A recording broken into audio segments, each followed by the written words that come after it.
The following program was produced by an independent community producer.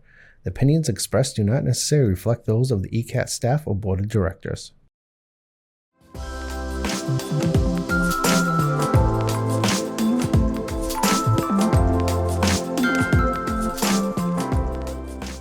Hello and welcome back to Joy with Julie, where we speak about optimism, living a life of joy, being authentic, and sharing with others how to be positive. Today, I want to welcome Lisa Theoharides. Hey, you nailed that. Thank you. Awesome. I'm so glad you're here. When I think about positive and optimistic people, you are definitely the one that's above me. And I know that I can be like Joy with Julie. Like, that's just my jam. That's what I do all the time. That's how I think. That's how I live.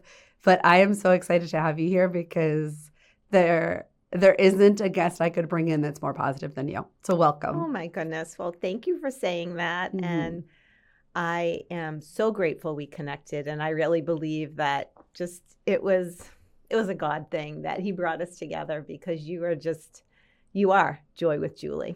Oh, thank you. Thank you.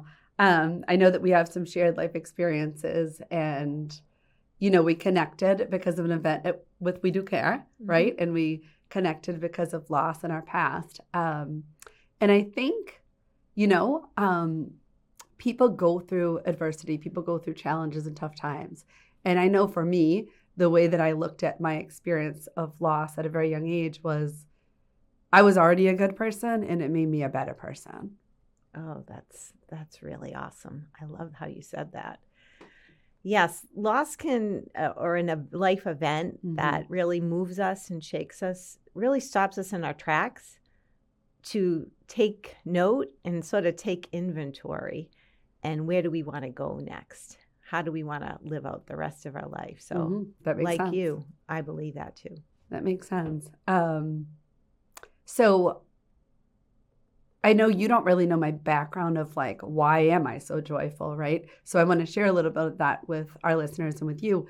As a little girl, I was very lucky to have the mom and dad that I do have, and very positive people. And I can accredit my training of being an optimist. The first training was my mother. Like, she gave me life lessons and talked to me about optimism and taught me about that model when I was like under 5 of like a glass actually being half full and how you can look at that as you have half of your drink to drink, right? Instead of it being that cup is empty. And she just broke things down in simple ways for me. And I just know that I was really lucky, Not everyone is lucky to have such great childhood experiences and have someone teach them along the way how to be positive and how to have things to look forward to. Absolutely. And like you, also so blessed to have a mom that was so positive. It was really interesting because when my sister bought our childhood home from our mom, okay. When I grew up, my parents were divorced. They divorced when I was 7. Okay. And my dad remarried, and we were always close, like logistically close, because my dad's business is down the street. But like there were tough times there, right? When a family goes through divorce. But my mother, when my sister bought the house and they were cleaning it out, she found under our mom's bed, like a box of positive books. Positive development. Like, we always thought she was like that, like it just came out naturally. Okay. But she had been fueling her mind and her soul and, obviously faith too, but fueling her mind, reading books and pouring into herself, because when you do go through challenges, mm-hmm. You have to fill up your cup all the time. If you're a mom, if you're a parent, and you're constantly giving, right, you've got to put that clean water back in. Yeah, that actually makes a lot of sense. And I know so many people that are those givers, and just women in general, that it's almost like it's their programming, it's their pattern now in life that they can't say no, that they have to just keep doing, right? And it is okay to say, no, I'm not able to do that right now. Oh, this is so true. And, we were talking earlier about moms and kids and and going off to school and next chapters. And so many times you find yourself as a parent just like saying yes to everything because you want the best for your children or you want the best for your family. And you really have to stop sometimes and say, okay, like evaluate. Is this going to serve them?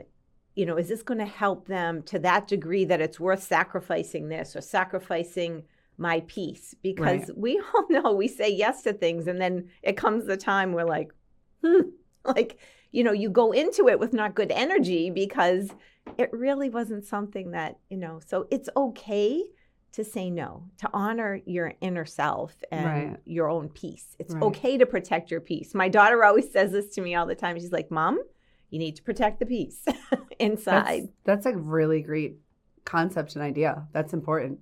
Yeah. Like keeping your inner nervous system calm, protect the peace. That's simple. Okay. Right? Like you can just say that to someone and everybody gets it without explanation. I like that a lot. Thank you for sharing about your childhood and divorce. Actually, something I'm going through right now.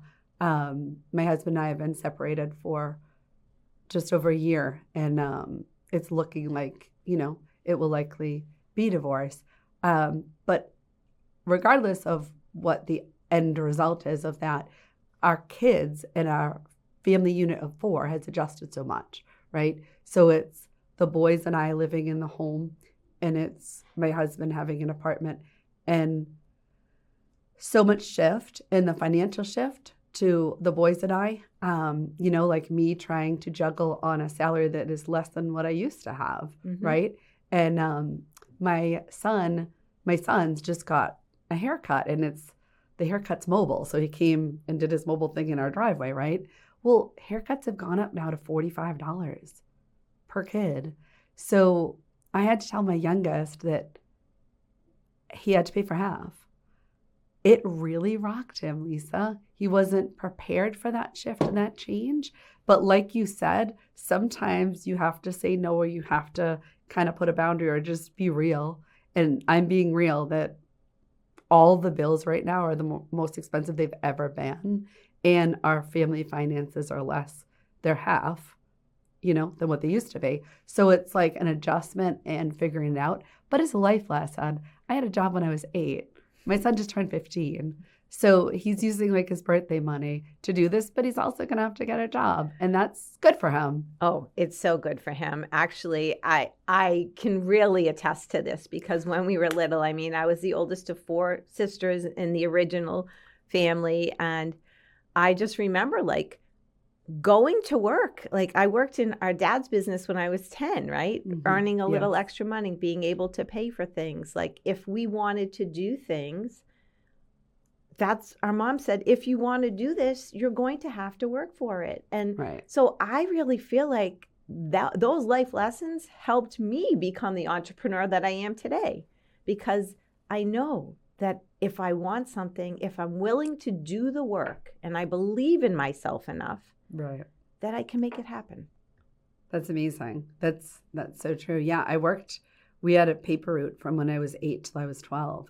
And the first 2 years, it was the Boston Herald, and it was the morning paper. Like we got up really early and did 110 papers, my brother, mother, and I, you know, and it was out of necessity and need. I didn't know that. I thought my mother was teaching us the value of money, and, you know, I didn't really think, I'm sure, from age 8, 9, but as I got older, like I definitely thought it was on purpose. My mother wanted to teach us the value of money, but then what she said when I got older, and I was like, thank you so much for teaching me that. And like, I totally thought it was planned, right? And she had that all figured out. And she said, Julie, we had enough money for all the bills. We didn't have the extras. Like you guys started wanting name brand sneakers or the cool clothes.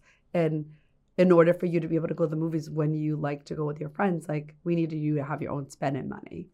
Oh, so important. And, you know, right now, so many families, like that is the normality, is people need to have some sort of side gig or extra income to find a way to bring more income into the house, you know, because they don't have extra time. So that's part of, you know, my passion too, because I did that when I was younger. And, but having those life lessons and really teaching the kids through whatever. As I was driving here, I passed a lemonade stand, and I thought, aren't all these kids back in school already? But obviously, these little ones weren't, and the mom was sitting there with them. But it's learning so many lessons, like in the paper route. Oh boy, I think we're dating ourselves on this one, my right? goodness, I know. I just gave away my age. I know. remember doing the paper route with my cousin. But, just the life lessons and learning how to communicate with people and talk to people and exchange and do currency, whatever it is. And, True. And learning rejection, because when you can understand that not everybody is going to say yes to you, right? Not everybody is going to want what you have. Right. And you learn that from being a lemonade stand, a Girl Scout, maybe not everyone wanted the paper, right? Maybe some days you needed to get more clients. But those lessons we carry with us all the time. And I think it really internally, when we go back to joy, that's an internal component that you have always. Yeah. Speaking of joy, so this is going to be a little bit different than my usual podcast, and I think we're just going to go with it because I'm very much about being authentic. And I know it's not just me because I always get messages from the universe on what to talk about. But I myself have, even though I am happy, like I'm happy and I'm doing what I want to be doing, and I have amazing family and friends. My kids are fantastic. I have so much I'm grateful for and blessed. And I have to honor where I'm at. And lately, I've been really feeling deep feelings to heal, like feel it to heal it. And some of those feelings have been disappointment or sadness, I guess, that was built up. And I kept being my happy, joyful self and didn't let myself, I think, sometimes when I should have, because I wasn't like physically in a place where I thought I could cry, or if I was driving, so I just like shut it off. Well, after I got back from my trip this summer, and with my dog that unexpectedly died, like definitely some sadness came up. And I've started in the last 2 weeks just letting myself sit in some of these feelings. And I've even like heard some other podcasts and read some articles, and just like, I know what I need to do, and I need to not mask that with being always feeling like I have to be happy, right? Like I am going through a divorce. And so I don't know if you can relate to that, but it's just, I feel like I need to own that even though I am happy a lot of the time, sometimes you gotta feel what you genuinely feel, even though you're an optimistic person. Oh, for sure. Yeah, I can totally relate to that. So when we talk about loss, okay, we're at August 25th right now. I was just talking with my family yesterday as we're sitting out at my beautiful lake home that I'm so grateful for, looking out on the lake. You've been there. It is beautiful. And they were just like, wow, it's so beautiful here. And I said, yes. I said, I bet Don, my late husband, is smiling down here right now, looking at all of us, enjoying this. I said, I can't believe yesterday was 16 years ago. Yesterday, we buried him it was yesterday, August 24th. And we had a party at that house. Like 16 years later, we're here sending my nephew off. He's going in the AmeriCorps, right? And we're doing this as a family to celebrate. But 16 years prior, we were having the celebration of life after his mass, his burial. And in that moment, I was like, I had to just like own that. And I could have not said that to them like 16 years ago. But like they reflected on that moment too, right? So it's okay. And I really feel like when you talk about it with people, that it helps you move through the process. Sometimes it's okay to just let someone talk about it and listen, right? And let them own that. Right. But being able to share that, because that was my family. They were there. They shared that with me. And it allowed them to kind of sit in that moment too, so. And sometimes when you share something that's hard for you or sad for you, people want to jump in and fix it. But what you just said is spot on. Like you nailed it, that sometimes you just need to not be listening to give the right information or the right answer or to, to be that fix or to jump in or to give advice. A lot of times people just need to let something off their chest or just like acknowledge, yeah, Dawn died 16 years ago, and here we are, look at this, that we're celebrating the nephew going off to AmeriCorps. And I think it's important for us to let people feel what they feel and not try to fix it or not try to say, or like uncomfortable feelings, right? Like people get uncomfortable with someone that doesn't have positive feelings. Have you noticed that? Yes. And it's, this is so interesting that you said that, because when someone asks me how I am, I always say I'm awesome. Okay. I have trained myself to say I'm awesome. Okay. And someone actually said to me a while back, she said, do you know that you make me uncomfortable when you say that? I just got the chills. Okay. Give me more on that. Interesting. Because she said, sometimes I'm not awesome and you make me feel guilty. And I said, you know what? I'm not trying to make you feel guilty, but I will tell you that for me, moving my brain in that place, because I've trained myself to say it, it just helps push me along. Some days when I'm not awesome, I just feel better saying it. And it mentally talks to every cell in my body. But I said, if you don't feel awesome, it's okay. Let's talk about why you don't feel awesome. You don't have to feel how I feel. We can own to feel things differently. Yeah. Yeah. And I completely get that from you. Like I know what you're saying, because just mental health and how I have to take care of, protect myself, just being someone that feels things extremely deeply and having high empathy, I have learned that I train my brain, like our perspective, our outlook, our view, like you have to train your brain. And if that's what works for you is you always say, I'm doing awesome, because when you say that, you put that out into the universe and everything responds to you being awesome, right? And I think for me, like it's just a way of life. Like being an optimist and being positive is a way of life. And I know for me, the most helpful thing is flipping the script. That's what I call it. I had a life coach once, and he told me I was the most self-aware client he ever had. And I took that as a compliment. For sure. But flipping the script, right? Like, I'll give you a couple examples. When people hear my story, when people hear that I was a 34-year-old widow and I was 3 months pregnant and I had a 3-year-old son, their immediate reaction was like, oh my God, you poor thing, right? And so I'm not a victim. So I couldn't go through life at that time a victim. So instead, I had a really decent paying teaching job. I made sure that I paid my bills and for 2 kids in childcare. And I had John's best gifts to the world. The baby that I had 6 months after his death was his last gift to the world. So I still got to live out our family legacy because I was raising our children.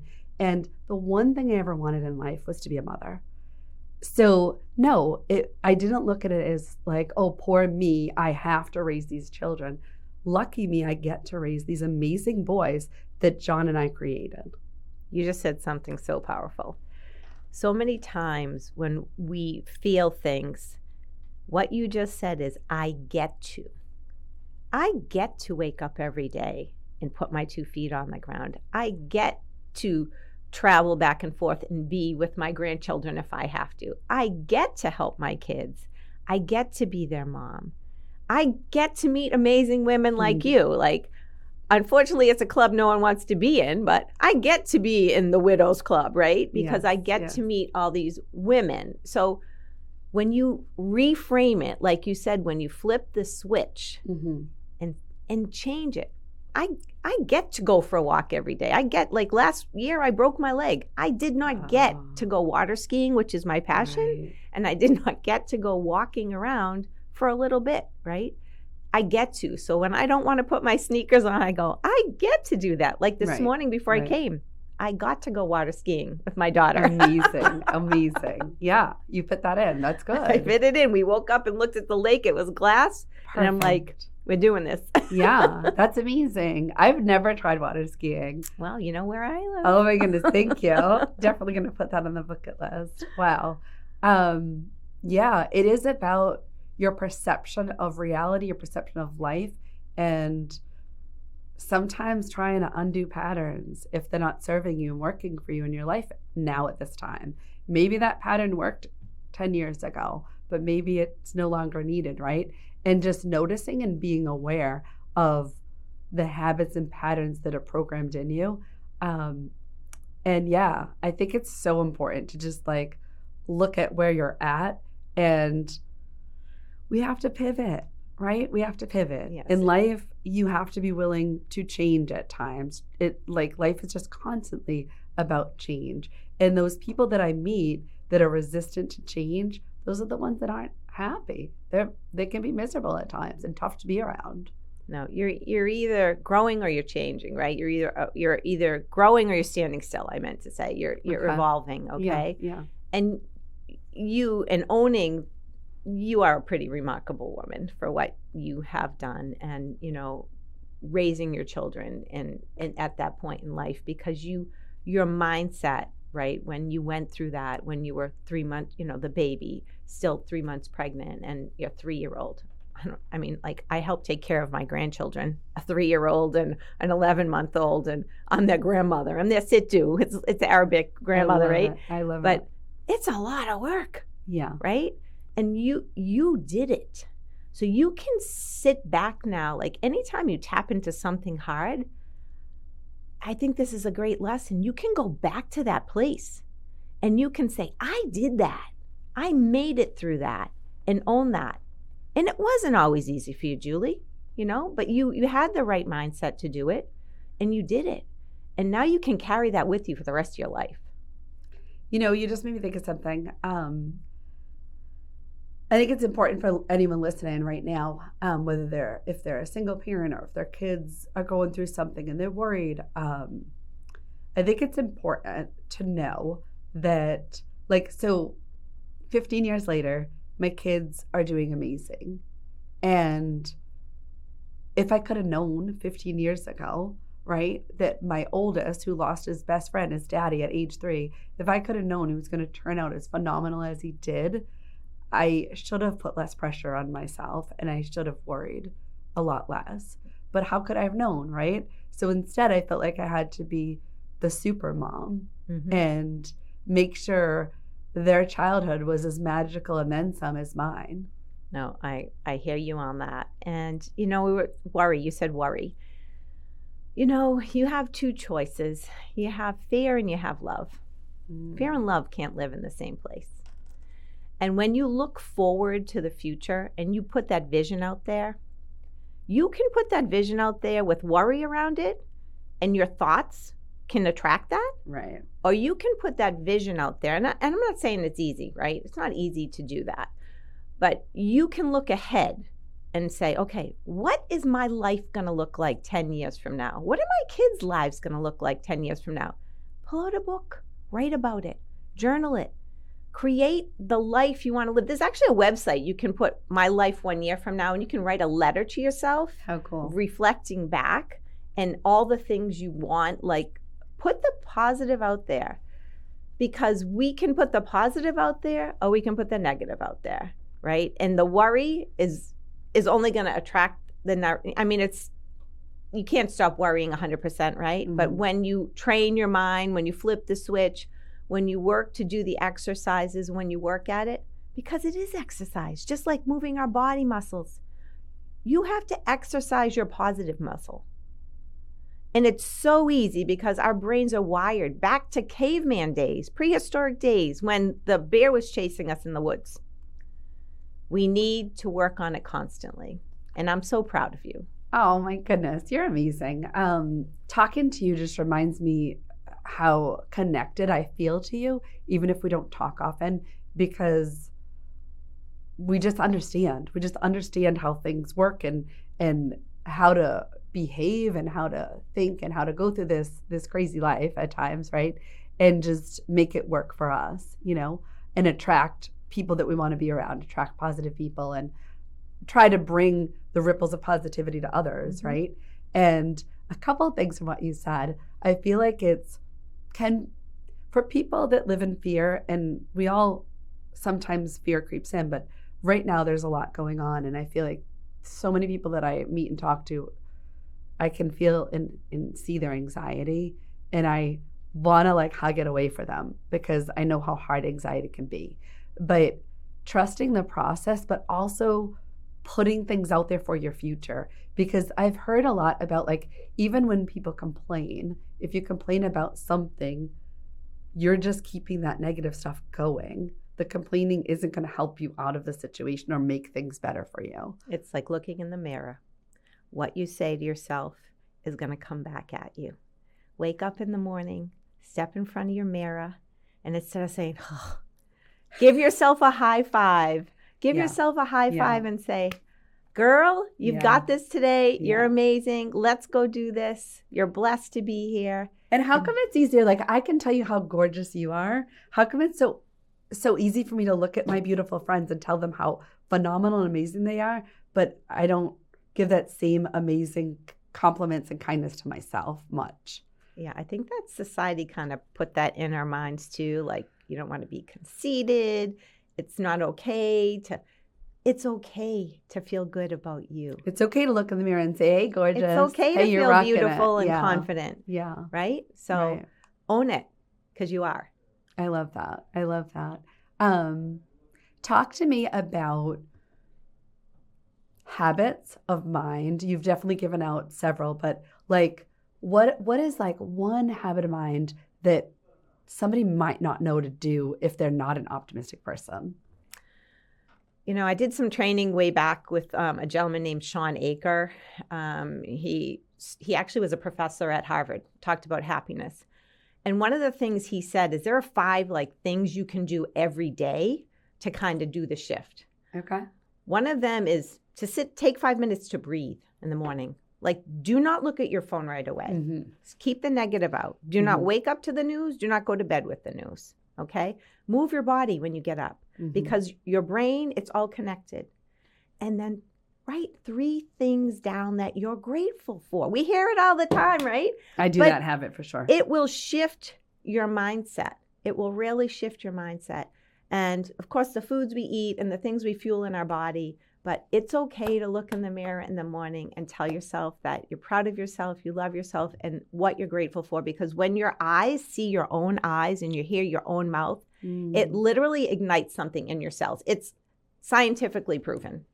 So that would be my happiness habits tips. I love that. And actually, you're reminding me because I know that and I haven't been doing it, or I do it like once every 2 weeks. So just that acknowledging yourself when you see your reflection, when you see yourself, and just putting those positive thoughts in your mind, even if you don't say it out loud, right? But you're like saying it to yourself internally. That's really good advice. I like that tip a lot. And journaling it's easy. I forgot to say that. And journaling it, because there is some magic with putting the pen to the paper. It literally transfers the thought from your brain through your hand. It's different than texting it or typing it. Have a gratitude journal. Have something that you can write it down with. And then look back on it. It's so cool to look back on your gratitude journal. For sure. For sure. I love that. That's amazing. Wow. Thank you so much for your ideas and for sharing. I'm really, really lucky that you were available to come and just chat and open up this conversation and remind people there are easy ways to be positive. Awesome. Thank you, girl. Have a wonderful day, and we're happy that you joined us here for Joy with Julie, a place where you can be positive and happy and try to break away from fear.